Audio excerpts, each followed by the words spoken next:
For a lot of us, when Puerto Rico pops up in conversation, it's usually in the context of like vacation plans. When Puerto Rico pops up at all in the news, especially these days, it's about how the US territory is facing a crippling debt crisis. But there's very little conversation about Puerto Rico itself, despite it being a US territory for almost 120 years. Hey guys, I'm Sana, this is AJ Plus, and today I want to talk about why Puerto Rico isn't a state, why not being a state has put it into so much debt, and what Puerto Ricans themselves actually want for their future.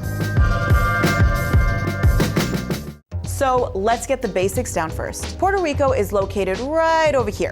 It's a set of beautiful islands in the Caribbean. And in 1493, a year after sailing the ocean blue, this guy, Christopher Columbus, showed up on the shores of what we now refer to as Puerto Rico.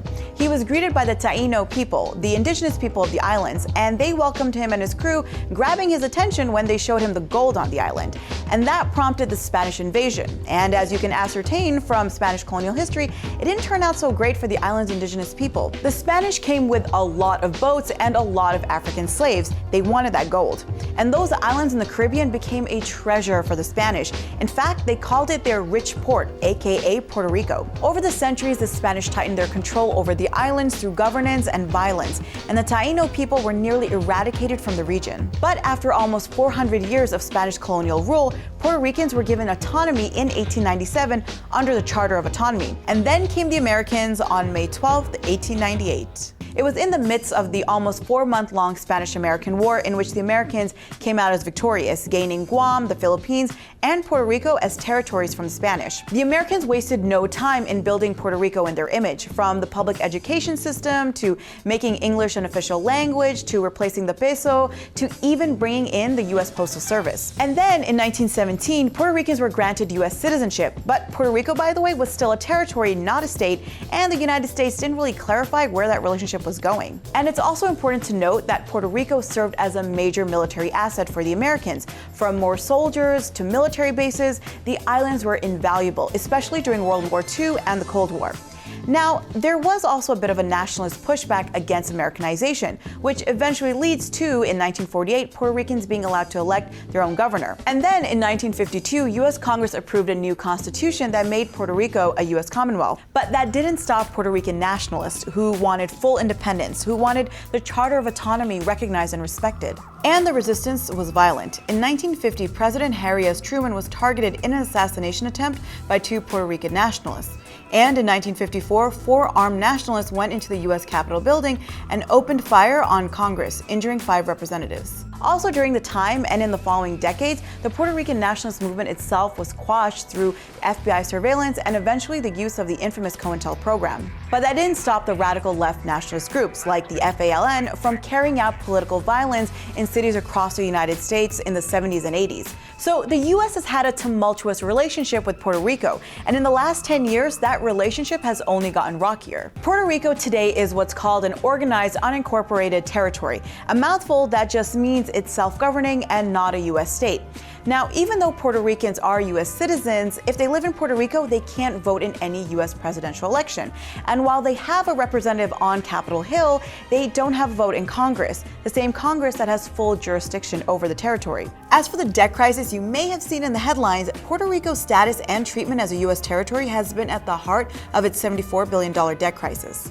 While the origins of that crisis go way back to the early 20th century, the current crisis really picked up in 2006 when the U.S. government ended corporate incentives for American companies, especially pharmaceuticals. That hurt the Puerto Rican economy, but the Puerto Rican government kept borrowing money and kept spending that money, more than it was actually getting back in taxes. Eventually, that borrowing and spending boiled up into a $74 billion debt crisis and over $40 billion in pension liabilities. And it's really hurting Puerto Ricans. The unemployment rate in a territory of over 3.5 million people is almost at 12%, and it's forcing a lot of Puerto Ricans to relocate to the U.S. mainland. And by the way, because of its status as a territory, Puerto Rico couldn't declare bankruptcy. But in 2016, Congress passed a law that has allowed it to seek bankruptcy relief in federal court. So what do Puerto Ricans want? Can statehood or independence solve all their problems? Well, I spoke to Julio Ricardo Varela, founder of the website Latino Rebels, and when it comes to the question of independence versus sovereignty, he had this to say. I'm done with asking the question, should Puerto Rico become the 51st state? I think the question to ask is, when will the rest of America start respecting Puerto Rico and Puerto Ricans as what they contribute to it? When will they start hearing their voice? That's the question. When will people start demanding Congress to pay attention to American citizens? And it's worth pointing out that Puerto Rico has had several non-binding referendums on the question of its future, including one in 2012 in which the majority of those who voted against the status quo, meaning against remaining a territory. A majority also voted in favor of statehood with the United States, with only 5.5% voting for independence. But regardless of where Puerto Ricans stand on their future, Julio points out that one thing is clear. There's a lot more people who believe now in Puerto Rico that the current territorial status is obsolete, it represents a previous era, and it's colonial in nature. Now, even though support for statehood was actually a part of the 2016 RNC platform, statehood or independence for Puerto Rico aren't in the U.S. government's interest. Puerto Rico would have much more power as a state to declare bankruptcy tomorrow. If it became independent, Puerto Rico could use other means as an independent country or ask for reparations. So Puerto Rico's history has been a history of struggle, resistance, and even acceptance of circumstances. And it seems that for now anyways, its future may resemble that past. So in researching Puerto Rico, I was really surprised how hard it was to find good information or any information at all about Puerto Rican history, about Puerto Rico today, in US media especially. So what do you guys think? Why don't we talk about Puerto Rico more? Let us know in the comments, and don't forget to like, share, and subscribe.